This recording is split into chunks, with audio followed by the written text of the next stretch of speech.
इस महामारी के बीच एक देश है जिसके साथ भारत के संबंधों में भारी गिरावट देखने को मिली है और वो है सऊदी अरब।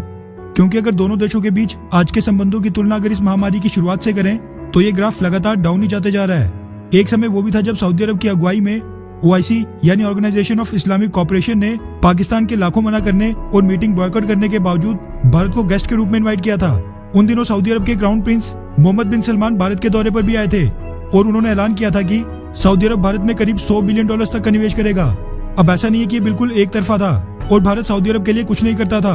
भारत सऊदी अरब से अपनी जरूरत की 32% LPG और 17 से 20% क्रूड ऑयल खरीदता था। अब क्योंकि भारत दुनिया का तीसरा सबसे बड़ा क्रूड ऑयल कंज्यूमर है, इसलिए आप अंदाजा लगा ही सकते हैं कि हर साल भारत कितने $1 बिलियन सऊदी अरब को देता था। लेकिन आज की डेट में ये आंकड़े बिल्कुल बदल गए हैं और भारत ने सऊदी अरब से क्रूड ऑयल परचेजेज में बहुत ही भारी गिरावट कर दी है। भारत ने सऊदी अरब का बेहद नाजुक हालातों में भी साथ दिया था।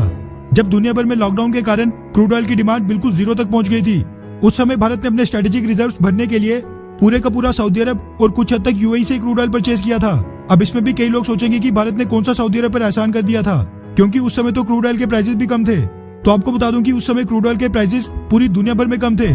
लेकिन भारत ने ना ही रशिया, ना अमेरिका और ना ही किसी लैटिन अमेरिकन देश बल्कि इन सबको छोड़कर सऊदी अरब से क्रूड ऑयल परचेज किया था। और उस समय ये दोनों देशों के बीच म्यूचुअल अंडरस्टैंडिंग भी बन गई थी कि सऊदी अरब लॉकडाउन खत्म होने के बाद अचानक से क्रूड ऑयल के प्राइसेस नहीं बढ़ाएगा। लेकिन हुआ उसके बिल्कुल उल्टा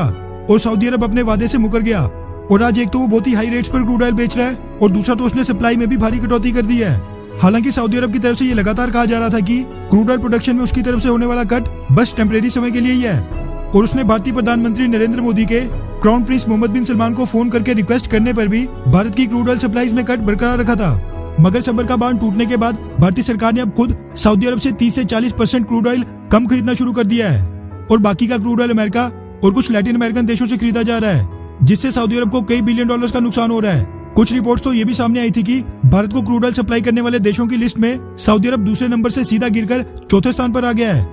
लेकिन शायद इतना काफी नहीं था और भारतीय सरकार सऊदी अरब को इससे भी बड़ा झटका देने की तैयारी कर रही है। अब आपको तो पता ही होगा कि सऊदी अरब के धोखे के बाद भारत अब नए क्रूड ऑयल सप्लाईज की तलाश कर रहा था, जो भारत को सऊदी अरब से बेहतर डील पर कम दाम में क्रूड ऑयल सप्लाई कर सके। इसी तलाश में भारत को साउथ अमेरिकन देश गुयाना के रूप में एक नया क्रूड ऑयल सप्लायर मिला था, जिसकी पहली क्रूड ऑयल की शिपमेंट 8 अप्रैल को भारत पहुंच भी गई थी। लेकिन शुरुआत में ये कयास लगाए जा रहे थे कि भारत गुयाना से बस टेम्परेरी समय के लिए क्रूड ऑयल परचेज करेगा और कुछ समय के बाद दोबारा से सऊदी अरब से ऑयल परचेजेस शुरू हो जाएंगे। मगर अब इन सभी कयासों पर फुल स्टॉप लगाते हुए Reuters, Economic Times, Live Mint और कई बड़े बड़े मीडिया हाउसेस के हवाले से मीडिया रिपोर्ट सामने निकल कर आ रही है कि भारतीय सरकार ने गुयाना गवर्नमेंट को क्रूड ऑयल सप्लाई करने के लिए एक लॉन्ग टर्म डील के लिए अप्रोच किया है। इस चीज की जानकारी गुयाना के भारतीय मूल के natural resources minister Vikram Bharat ने रॉयटर्स को एक टेलीफोनिक इंटरव्यू में दी। विक्रम भरत ने इस टेलीफोनिक कन्वर्सेशन में कहा कि गुयाना के लिए प्राइस फैक्टरी सबसे इंपॉर्टेंट रहेगा और वो अपने क्रूड ऑयल के लिए बेहतर प्राइस चाहते हैं। रिपोर्ट्स के मुताबिक ये कॉन्ट्रैक्ट गवर्नमेंट टू गवर्नमेंट होगा और गुयाना से भारत आने वाले क्रूड ऑयल को भारतीय सरकार की स्टेट रिफाइनरीज ही रिफाइन करेंगी।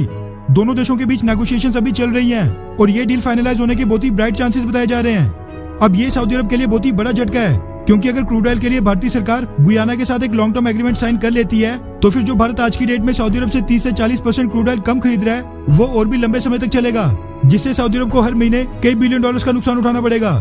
खैर, वैसे आपकी क्या राय है कि क्या सरकार का सऊदी अरब को इस पैंडेमिक में ऑयल प्राइसेस के लिए पनिश करना ठीक कदम है, हाँ या फिर नहीं?